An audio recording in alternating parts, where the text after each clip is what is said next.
I read your book last night. Thanks a lot. It was fantastic. It's about time you mentioned that. Yes. How long did it take you to write it? I would say about an hour and a half. Yeah. It seemed that way.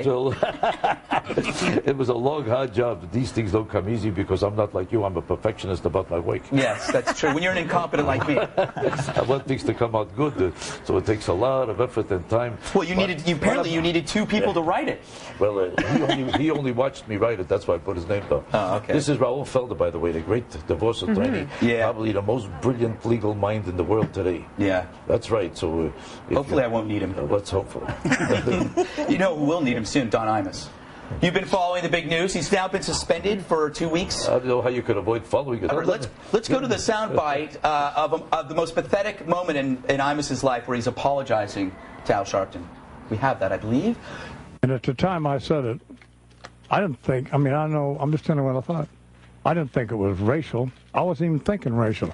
I was thinking like a West Side Story deal, like one team's tough and one team's not so tough. Nappy is racial. Yes, sir, I understand that. But I'm not thinking that it is a racial insult that's being uttered at somebody. At the time, I think it's in the process of this what we're trying to wrap and be funny. I mean, I understand it's not funny. I understand there's no excuse for it. I'm not pretending that there is. So I wish I hadn't have said it. I'm sorry I said it. Been great. Well, I want to know, how is he the judge and jury of anybody on a racial issue? It's like Bill Clinton fighting against adultery. Because he's outlived everybody that he's punished.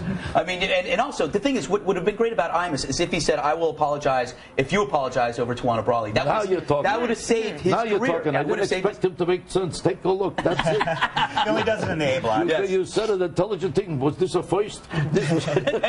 Don't expect any more. Yeah. Well, first of all, I think this guy, Al Sharpton, to him it's an orgasm when he finds this happening. It's an orgasmic experience. He lives off it. He gets a perverted, sick pleasure out of it. Look how this guy apologized. I must apologize one time. They didn't apologize enough, so he apologized another time. He wants him to keep groveling. Yeah, you can't now apologize under a sink, on top of a chair, under a toilet. Apologize. Let me go to my house. Apologize in his house. Go from house to house, all over, apologize. How many ways does he have to apologize? He keeps saying, I'm sorry. I'm not only sorry, I never was so sorry. I'm sorry I'm living. I'm passing away. I would like to hit me with a truck. I'll do anything you want. I'm just imagining Al Sharpton having an orgasm. That's why he had to stop wearing the tracksuits, because it was harder to hide. It was very visible when he would have those orgasms in the tracksuit. Okay, what is the scientific definition of a schmuck? Well, it's very well known that this is sort of an off-color definition, but the off-color definition means nothing. It became a colloquialism. Anytime you want to say a guy is a dumbbell or a moron, or he did something that you feel is stupid, any kind of a ridiculous thing about somebody, is you call him a schmuck like you would call a person a jerk. It's a typical Jewish expression that pervaded the whole world, and pretty soon, I think almost every Gentile sooner or later says the word schmuck to somebody. Why is Tom Cruise a schmuck? It became a popular colloquialism. Why is Tom Cruise a schmuck? He's one of the... Because he made a total schmuck out of himself, bouncing around on that couch and trying to... What about Al Gore? You have Al Gore as a schmuck? Al Gore became an expert on global warming. This is the most moronic thing I ever saw in my life. You never studied global warming. All you know is about how to run for office all your life. And the whole thing you spent all your life is gaining weight to losing weight and trying to figure out how to look so you could run for the next office. He never studied anything or learned anything. What's his credentials about global warming? It's like two doctors have a big problem about an operation. You think if they don't know what to do, they'll call Al Gore? This is not your field. It's not his business. With mission control, when they're running in the space program and they don't know exactly what to do, they say, let's call Al Gore. What the hell has he got to do with global warming? All the greatest scientists in the world have been studying this a whole lifetime and can't find a conclusive definition of global warming, and they're totally in disagreement with each other. And these are the scholars on the subject who've studied it a whole lifetime. Yeah. Then a schmuck shows up who knows nothing about it, and because his name wasn't in the paper for a week and a half, hello, I'm an expert. From what? Who made you an expert? What's your credentials on the subject? What about Keith Olbermann? He's a schmuck. Keith Olbermann and keeps hollering, the worst person in the world is Bill Rachel Riley. was one. I was the worst person. And this is the worst person, and that's the worst person. He doesn't need any evidence. He doesn't need any information. He needs a piece of business to... Well, sometimes he has evidence. He needs a piece of business for a flop show because he's nauseous and miserable that Bill Riley gets 4 times the rating and everybody else is popular. Nobody noticed him. Nobody knows what he does for a living. So he put on a pair of glasses. He sits at a table without an audience. So it became just an attack dog.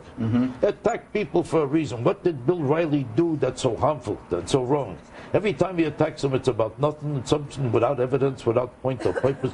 The man is a total schmuck. He's an angry, bitter man. I would put him in another category. He's like there must be something lower than a schmuck. Putz? Is that worse than a schmuck? Look how she knows. That's it. Yeah, I didn't want to say it, but she's a dirty putz, and so she said. Kevin, before you go, I want to know you have something to auction on your website? Yeah, well, first off, I need to say that Corinne Sinclair won the T-shirt, by the way. She spent disgusting amounts of money. Tonight, we have an Iraqi flag from Iraq, no less, that has been signed by somebody. But if you want to know who it's been signed by, you have to log on to kevingodlington.com. All proceeds go to charity, as we know, to servicemen's charities across the United Kingdom and Britain. I have got some requests, though. I keep getting emails saying that they want Rachel and Sam's underwear, which is quite bizarre.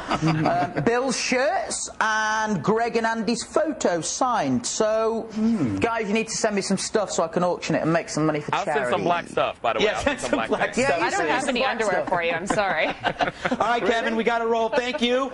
And speaking of babies and mothers, this is called a transition. I want to talk about this dominatrix. A mother of 2 was there she is. She's so beautiful. Wow. Great. Running a dominatrix S&M parlor out of her basement while her family lived upstairs. You know what, Greg? This story was real sexy before you showed that picture. Yeah, it's like when I first heard about this Mama Matrix, I was like, holy heifer. But I mean, if you want to be dominated, you put that pig in front of you. But I had a hot MILF in my head, and then you show me that. I know, it's better just to leave it to your imagination. I mean, there's no doubt that woman will torture you. Do you know how many leopards? You're serious about that S&M stuff. I mean, all she has to do is sit on you. Yeah. You know how many leopards had to die for that one blouse she had on right there? I want to talk about this teenager.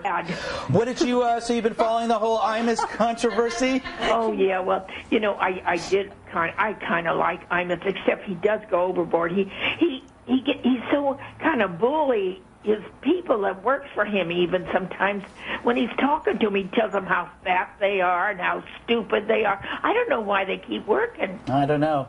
He's not an attractive man either, is he, Mom? Oh, he's getting long hair. He's talking about those hoe girls. My God, he's getting hair down to his waist. He should put it up in curlers. Yeah, that's true. Yes, he really is looking. I think he's tired. He's been 30 years on that NBC program. It's time for him to, go home and hit the bottle, don't you think? Well, that's too bad. He would think that was terrible. Well, of course, he did it for so long. All right, Mom. Anything else on Fox News you watched? Well, not really. I don't know why that cruise ship had to go down. That was another I think it hit a reef, Mom. Pardon? I think it hit a reef. Yeah, I think it had a bad leak is what it was. Very good. Okay, Mom. Well, I hope you had a happy Easter. And you too now. And we'll talk to you later. Oh, thank you. See you tomorrow. Bye. Bye. Danny Whitworth from Plano. Is it Plano or Plano? Plano, Texas. Your show is funny, witty, and at times incredibly stupid. Just the show for me. By the way, Rachel, the Dallas Stars will beat Vancouver Canucks in the hockey playoffs. Your Canadians versus my Canadians. We'll see what happens, but I doubt it. I hope they'll be wearing something sexy. Dottie Newton from Wyalusing, Pennsylvania. That's right, Wyalusing, Pennsylvania. Wyalusing, Pennsylvania. Oh, I actually get up at 2 a.m. to watch you guys. You need to give Andy Levy a raise. At least you're not making him any angrier than he already is. Not possible, Greg. And Ann Hendricks checks in. I'm glad I'm old and will die soon. You guys are scary. Wow, that's an interesting comment. Is that a plea for help? Should we call 911? I don't know. Now it's time to take a look at what's in store for tomorrow's stories with Mr. Andrew Levy. So I got this for your birthday. I just got you a card.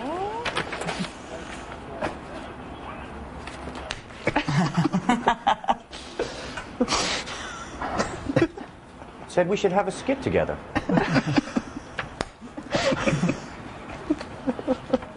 Hey, Greg. Hi. Hi. Coming up tomorrow, I'm buying a hockey helmet with a full face shield to wear on Monday nights.